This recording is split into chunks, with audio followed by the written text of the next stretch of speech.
गणपति बप्पा मोरया, मंगल मूर्ति मोरया, गणपति बप्पा मोरया।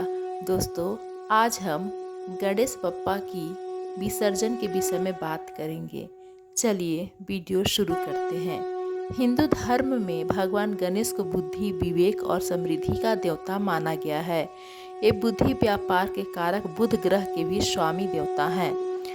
ये देवताओं में प्रथम पूज्य भी हैं। बिना इनकी पूजा का कोई अनुष्ठान पूरा नहीं होता, इसलिए हर शुभ कार्य में इनकी पूजा सबसे पहले होती है।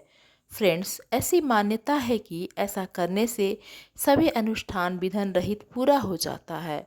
साथ ही भगवान गणेश की पूजा करने से व्यक्ति के जीवन की सारी परेशानियां धीरे धीरे दूर हो जाती हैं।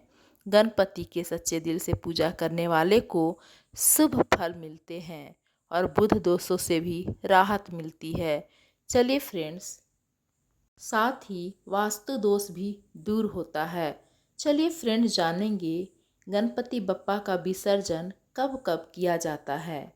फ्रेंड्स, आप सभी जानते हैं कि गणेश विसर्जन को लेकर अलग अलग मान्यता है। कुछ लोग गणेश चतुर्थी के दिन ही पूजा के बाद शुभ मुहूर्त में विसर्जन कर देते हैं, लेकिन यह कम लोकप्रिय है। कुछ लोग 1.5 दिन बाद ही विसर्जन कर देते हैं। वहीं कुछ लोग तीसरे दिन या 5वें दिन, फिर 7वें दिन विसर्जन करते हैं। हालांकि सबसे अधिक लोक प्रथा अनंत चतुर्दशी को गणेश विसर्जन करना है। तो चलिए फ्रेंड्स, हम जानते हैं गणेश विसर्जन की कथा।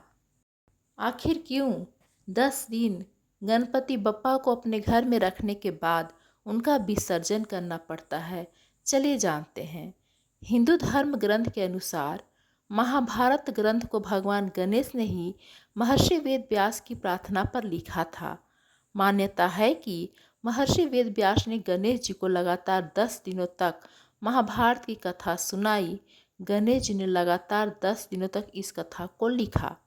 10 दिनों बाद जब वेद व्यास जी ने गणेश जी को छुआ तो उनका शरीर तप रहा था।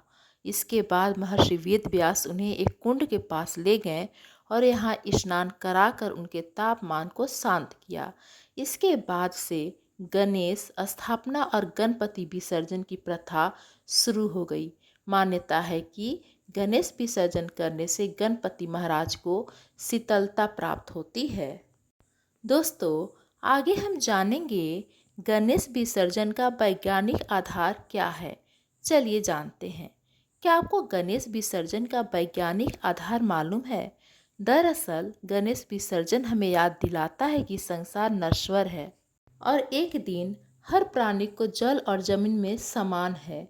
इसके अलावा इससे पर्यावरण शुद्ध हो जाता है। विसर्जन के दौरान गणेश प्रतिमा के साथ हल्दी कुमकुम भी पानी में समाहित होता है।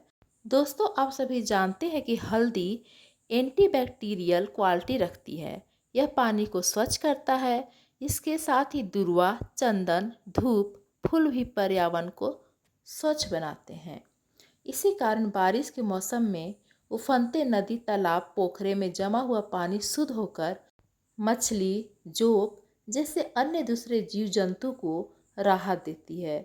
इसी कारण गणेश प्रतिमा स्थापना के समय ऐसी मूर्ति की स्थापना करना चाहिए जो इको फ्रेंडली हो और पानी में जल्दी घुल जाए। साथ ही मिट्टी से बनी गणेश प्रतिमा को चावल और फूलों के रंगों से ही रंगना चाहिए ताकि विसर्जन से पानी दूषित न हो। तो फ्रेंड्स, ये थी गणपति बप्पा मोरया की विसर्जन की जानकारी। आप लोगों को कैसी लगी हमें ज़रूर कमेंट करके बताएं। धन्यवाद।